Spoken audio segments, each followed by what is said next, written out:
Começa agora um programa que traz tudo sobre o livro mais lido em todos os tempos. Apresentamos O Som do Livro.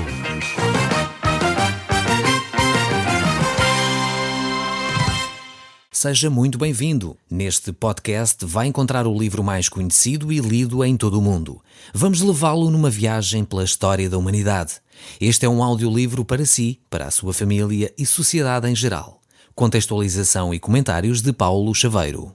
Eu sou o Paulo Chaveiro e nós, no último programa, chegamos então ao capítulo 59 do livro de Isaías. Ainda não terminamos esse capítulo e por isso vamos voltar a ele, agora no verso 14. Então eu gostaria desde já iniciar o nosso tempo lendo exatamente esse verso 14 do capítulo 59 do livro de Isaías. E diz assim a palavra do nosso Deus: Pelo que o direito se retirou e a justiça se pôs de longe, porque a verdade anda tropeçando pelas praças e a retidão não pode entrar. Sim, a verdade sumiu e quem se desvia do mal é também tratado como presa. O Senhor viu isso e desaprovou o não haver justiça. Vemos aqui como Deus está atento à vida social, à vida de cada um de nós. Muitas vezes nós pensamos que a injustiça, o facto de haver injustiça, corrupção no sistema judicial, não tem a ver com vida religiosa. O texto bíblico não diz assim. Aliás, é muito interessante ver que as consequências que o povo de Israel vai ter têm a ver com a sua prática dos tribunais. Ou seja, porque não havia justiça na sociedade. E aqueles que eram justos eram tratados como perversos e eram julgados por terem declarado aquilo que era errado. Exatamente por causa deste tipo de comportamentos, Deus iria julgar a nação de Israel. Mais uma vez, o profeta Isaías não estava a falar de Portugal, por mais incrível que pareça, mas ele estava a falar da nação de Israel. Só que, de facto, é um paralelismo tremendo. Quando nós olhamos para os nossos jornais, quando nós olhamos para os nossos tribunais, quando nós olhamos para a população em geral que tem medo de ir a tribunal porque sente que a justiça não acontece nos nossos tribunais, realmente há qualquer coisa aqui na nossa sociedade que precisa ser mudado. E eu quero dizer que, em nome de Deus, Ele está atento àquilo que está a acontecer à nossa sociedade. Deus não está a dormir. Deus não está esquecido do nosso país. Nós que nos dizemos cristãos, temos que agir de uma outra forma. Temos que agir de uma forma coerente com os nossos princípios cristãos. Deus vê quando há injustiça, quando há corrupção, quando a polícia faz investigações, e isto a mim choca-me, não sei se compartilho aqui o meu coração também, quando a polícia faz investigações, e há algum tempo atrás lembro-me daquela investigação da Polícia Judiciária que depois em tribunal aquilo não deu em nada. Não deu em nada porque faltava uma declaração a dizer que eles poderiam ter feito aquela investigação de uma forma determinada.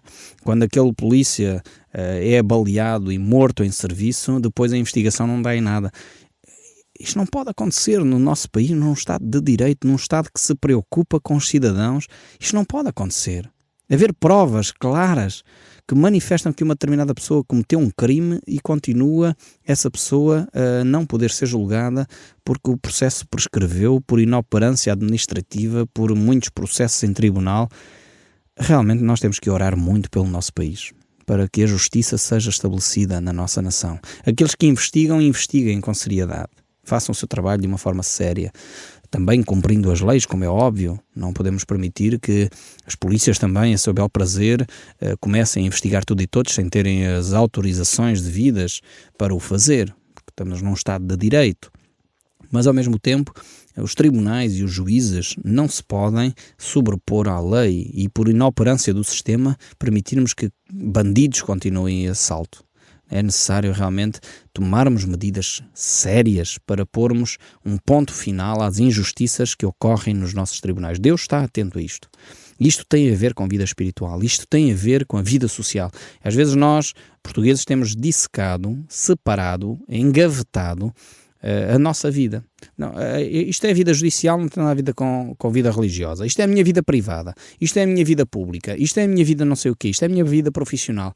E nós engavetamos a nossa vida como se umas coisas não tivessem a ver com outras.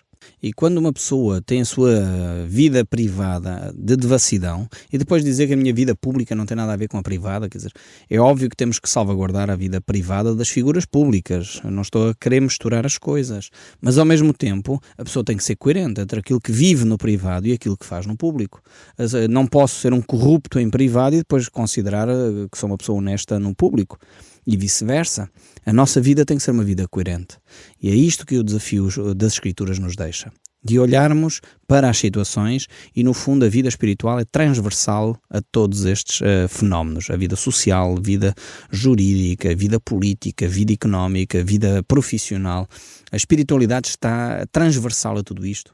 Os meus valores sobre a verdade permeiam todas estas áreas. O ser honesto tem de ser em todas estas áreas. O ser verdadeiro, o justo, tem que premiar todas estas áreas. Eu não posso ser justo em casa e ser injusto no trabalho, ou vice-versa. Eu não posso ser verdadeiro no meu trabalho e ser um grande mentiroso em casa, ou vice-versa. Nós temos que ter os valores no sítio certo. E os valores são transversais à nossa vivência. Então, voltando aqui ao texto bíblico, isto para dizer que muitas vezes nós queremos compartimentar as coisas da nossa vida, mas elas não são possíveis compartimentar. Isto, mais uma vez, é uma mentalidade que tenta remover a espiritualidade daquilo que nós somos. E não podemos permitir que isso aconteça. O verso 16 continua. Viu que não havia ajudador algum e maravilhou-se de que não houvesse um intercessor, pelo que o seu próprio braço lhe trouxe a salvação e a sua própria justiça o susteve. Agora vejamos aqui como Deus é generoso para com o seu povo. Não havia sequer ninguém. É dramático. É dramático quando um povo não tem alguém que se preocupa com justiça. É dramático quando um povo não tem alguém que vive uma vida espiritual séria. É dramático quando um povo mandou embora a ética e a moral. É dramático quando um povo perdeu consciência do que é certo e errado. E diz aqui o texto bíblico que em Israel não havia uma única pessoa que intercedesse pela nação. Mesmo assim, Deus, Ele próprio, vem em favor do povo, da nação. E isto é tremendo. Podermos perceber que Deus é um Deus de amor que se preocupa connosco. Mesmo quando nós estamos de costas voltadas para Deus, Deus não nos voltou as costas. Muitas vezes sofremos as consequências das nossas decisões. Muitas vezes sofremos com o facto de termos feito más opções. Muitas vezes sofremos as consequências de termos corrido um caminho que não era o caminho de Deus. Mas mesmo assim, Deus não vira as costas a cada um de nós. O verso 17 ainda continua a dizer: vestiu-se de justiça como de uma couraça e pôs o capacete da salvação na cabeça. Pôs sobre si a vestidura da vingança e se cobriu de zelo como de um manto. Segundo as obras dele, assim retribuirá. Furor aos seus adversários e o devido aos seus inimigos. As terras do mar dar-lhe-á a paga. Temerão, pois, o nome do Senhor desde o poente e a sua glória desde o nascente do sol. Pois virá como torrente impetuosa, impelida pelo Espírito do Senhor. Virá o Redentor a Sião e aos de Jacó que se convertem, diz o Senhor. Vemos aqui claramente a mensagem que o profeta Isaías profere 700 anos antes da vinda de Cristo. Virá o Redentor a Sião. É uma declaração tremenda sobre a vinda de Cristo. É aqui de facto que está manifesto esta promessa de Deus, de que o Redentor, aquele que vem para salvar a humanidade, vem com certeza porque é Deus que o promete. E ele faz esta promessa 700 anos antes, para que o povo não tenha dúvidas que ela se vai concretizar. E o verso 21 ainda deste capítulo 59 continua a dizer: quanto a mim, esta é a minha aliança para com eles, diz o Senhor. O meu espírito que está sobre ti e as minhas palavras que pus na minha boca não se apartarão dela, nem dos teus filhos, nem dos filhos dos teus filhos, não se apartarão desde agora e para todo o sempre, diz o Senhor. Aqui temos um pacto que Deus faz, uma aliança que Deus faz com o povo de Israel. É uma aliança de alguma forma eterna, é uma aliança que Deus prometeu à nação de Israel. O povo de Israel virou costas a esta aliança, mas no entanto Deus vai continuar ao pé deste povo. Deus não vai abandonar esta nação. E por isso mesmo a ação de Deus vai continuar sobre o povo, independentemente daquilo que eles fizeram. E é exatamente por isso que o povo de Israel vai continuar a ser o povo que Deus escolheu e no futuro voltará a ter uma predominância significativa. Porque as promessas de Deus, elas cumprem-se, mesmo quando nós podemos levar muito tempo a entender aquilo que Deus quer falar ao nosso coração. Deus não deixa cair as suas promessas em vão. E dessa forma chegamos agora ao capítulo 60. E o verso 1 nos diz: Dispõe-te, resplandece, porque vem a tua luz e a glória do Senhor nasce sobre ti. Aqui o autor está a falar sobre a nação de Israel e em particular sobre a cidade de Jerusalém. Ele fala acerca deste Senhor que virá, deste Redentor que vem para salvar a humanidade. E está a falar, como é óbvio, acerca da pessoa de Jesus Cristo. Aqui o profeta faz esta profecia como se fosse um compasso de dois tempos. Um compasso que tem a sua aplicação na primeira vinda de Cristo. Uma boa parte desta profecia tem logo a ver com a primeira vinda de Cristo, mas ao mesmo tempo tem aqui um compasso que tem um segundo tempo, que aponta para a segunda vinda de Cristo, quando Ele estabelecer o seu reino, um reino de paz e um reino universal, onde de facto esse reino será governado pelo próprio Cristo e onde a cidade de Jerusalém passará a ser de facto o centro, será a capital desse governo. É por isso que Cristo Jesus nos adverte dizendo que Ele próprio é a luz do mundo. E Ele também nos diz que nós devemos ser essa mesma luz. Cada um de nós deve perceber a chamada que nós temos. Por isso diz aqui o texto: resplandeça a vossa luz diante dos homens, para que eles a vejam e as vossas obras e glorifiquem ao vosso Pai que está nos céus. Isso dizia o Senhor Jesus Cristo enquanto estava entre nós. E no fundo falar aqui da glória do Senhor tem a ver com isto. Tem a ver com cada um de nós vivermos o Evangelho também de uma forma digna. Porque eis, que diz o verso 2, porque eis que as trevas cobrem a terra e a escuridão dos povos, mas sobre ti aparecerá resplandecente o Senhor, e a sua glória se vê sobre ti. Isto tem a ver com a ação do Espírito Santo em nós atualmente, mas também tem a ver com esta segunda vinda de Jesus Cristo, onde completamente, totalmente se realizará esta promessa de Deus. O verso 3 ainda diz: as nações se encaminharão para a tua luz e os reis para o resplendor do teu nascimento. Mais uma vez, Jerusalém foi a cidade escolhida para ser a capital, digamos assim, onde isto já iniciou quando o nascimento de Cristo. Verificamos que várias pessoas de vários locais se dirigiram para adorar a Jesus enquanto ele nasceu. Mas aqui a totalidade desta promessa mais uma vez se cumprirá no milénio, quando for estabelecido o reino de Jesus Cristo. Esse reino eterno, esse reino duradouro, esse reino onde a paz será a marca dominante, onde a justiça será a marca dominante, porque Jesus Cristo governará com os seus valores. O verso 6 ainda nos diz: a multidão dos camelos te cobrirá, os dromedários de Midian e de Efá, todos virão de Sabá, trarão ouro e incenso e publicarão os louvores do Senhor. Então os povos são atraídos a esta cidade para adorar a Cristo, para louvar a Deus. E aqui, como é óbvio, há uma pequena alusão ao nascimento de Jesus Cristo. Não sei se está lembrado do nascimento de Jesus Cristo. Os magos, que para a sua informação não eram 3, a Bíblia não diz que eram 3, os presentes é que eram 3, ouro, incenso e mirra. Então presume-se que os magos eram 3, mas a Bíblia não diz quantos magos eram, e consulta a sua Bíblia e verifique isso por si mesmo. Mas de qualquer das maneiras não vamos estragar o presépio neste momento, vamos continuar com esta imagem, mas este texto bíblico teve aqui um pequeno cumprimento quando os magos vieram do Oriente e trouxeram ouro, incenso e mirra. Ainda que não foi a totalidade, não foi tão expressivo como está descrito aqui no livro de Isaías, no capítulo 60, mas de alguma forma foi já um protótipo, foi uma manifestação em pequena escala daquilo que irá acontecer num futuro, onde a glória de Deus será manifesta. E o próprio apóstolo Paulo, enquanto esteve entre nós, ele dizia que todos nós devemos fazer tudo para a glória de Deus. 1 Coríntios 10, 31. Realmente é um desafio para nós, todos os aspectos da nossa vida, tudo aquilo que nós realizamos. E o apóstolo Paulo usa uma expressão que eu aprecio imenso. Quem me conhece sabe que eu gosto muito deste versículo, 1 Coríntios 10, 31.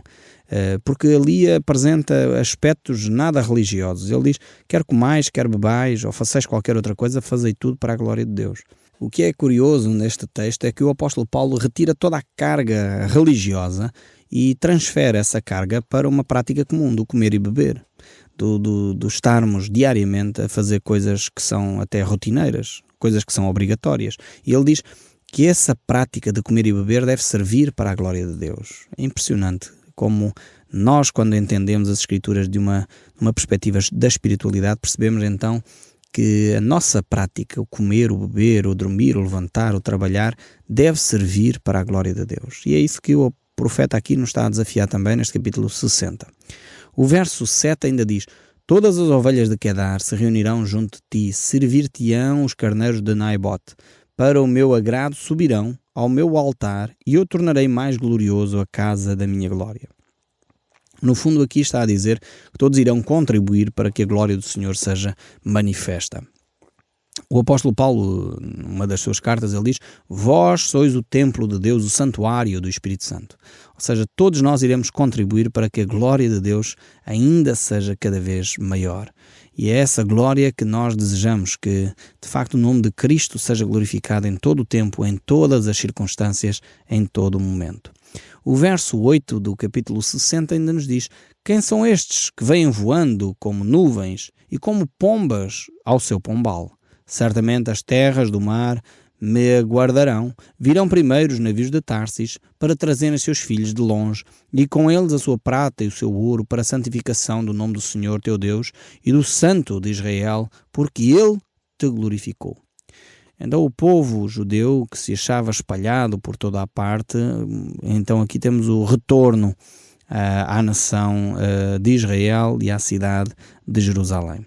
Nós já assistimos a isso quando em 1948 as Nações Unidas decretaram que de facto o território de Israel deveria ser entregue a Israel, só que aí esse início feito por mãos humanas não teve a concretização divina. E, infelizmente, esse decreto só tem causado mais guerras e mortes e destruição.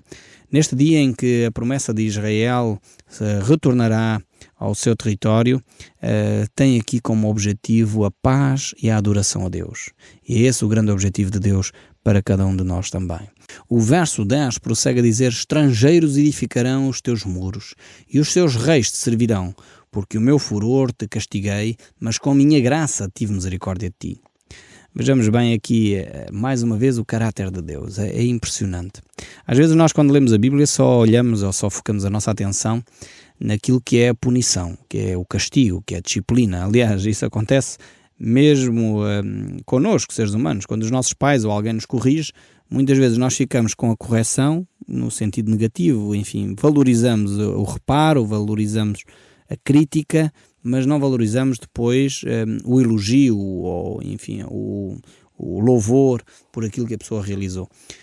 E nós fazemos isso também com a Bíblia. Olhamos para o texto bíblico, vemos Deus a punir a nação de Israel, porque de facto, se nós estivermos atentos aos últimos programas, percebemos que a nação de Israel estava num caminho de autodestruição, que Deus teve que pôr um ponto final nisso. Inclusive estavam já no ponto de sacrificar crianças inocentes à idolatria, e isto é uma aberração que não pode ser permitida, é um crime inclusive, mas Deus trava isso, por isso vai levar a nação para a diáspora, para, digamos assim, como nós fazemos com os nossos filhos, pomos os nossos filhos de castigo no cativeiro lá no quarto, com todas as devidas distâncias, como é óbvio, estou a brincar um pouco com isto, mas no sentido de tentar esclarecer como Deus age, e Deus age com graça, Deus age com bondade. Mesmo o povo de Israel tendo se portado mal, Deus diz: ok, o castigo era de ficares uma semana sem ver televisão, mas agora vou reduzir, vais ficar só um dia ou dois, porque aquilo que fizeste foi grave, merecia de facto uma semana sem ver televisão, mas eu vou ser um Deus gracioso. E no fundo é isto que Deus está a fazer com a nação de Israel. Quando nós fazemos com os nossos filhos, nós temos que, para bem dos nossos filhos, discipliná-los, corrigi-los, muitas vezes retirar benefícios que eles têm para que eles possam perceber a gravidade dos seus atos. Se uma criança mente aos pais, os pais têm que agir. Se uma criança pega numa faca para com um dos irmãos, os pais têm que agir, têm que punir. Se um dos irmãos dá um murro nos dentes do outro e parte-lhe os dentes, se os pais não fazem nada, é grave. Portanto, nós pais temos que disciplinar os nossos filhos. E Deus também disciplina os seus filhos, mas é um Deus gracioso. Não o faz irado, no sentido que está irritado e descontrolado e agora toma medidas extemporâneas. Não. Disciplina percebendo que é um ato de amor. E é isso que às vezes nós temos dificuldade em compreender, quer nas nossas próprias ações, porque nós muitas vezes não disciplinamos como um ato de amor, mas nas próprias ações de Deus. Nós não percebemos que a disciplina de Deus é um ato de amor para conosco.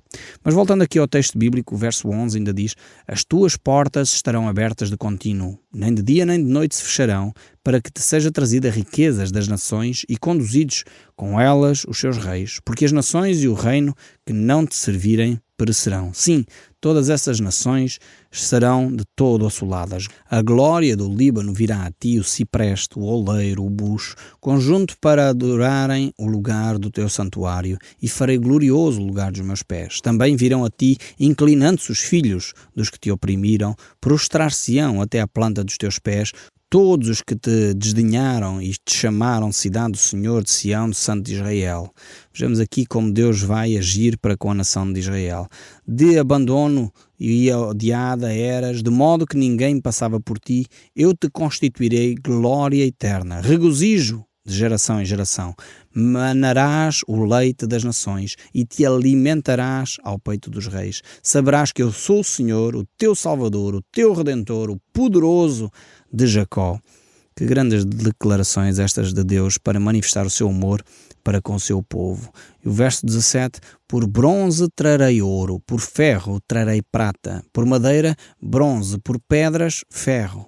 Farei paz e os teus inspectores e justiça aos teus executores.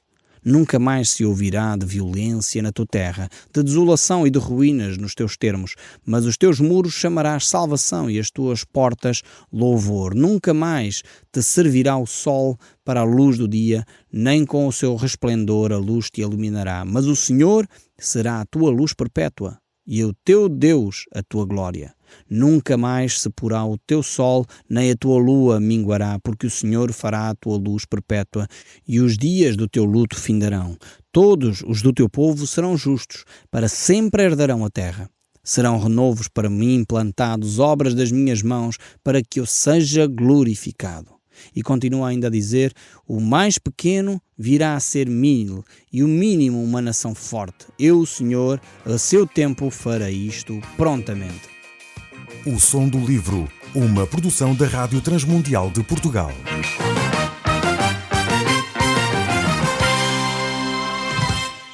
RTM. Conhece todos os nossos programas em rtmportugal.org. Uma produção da Rádio Transmundial de Portugal.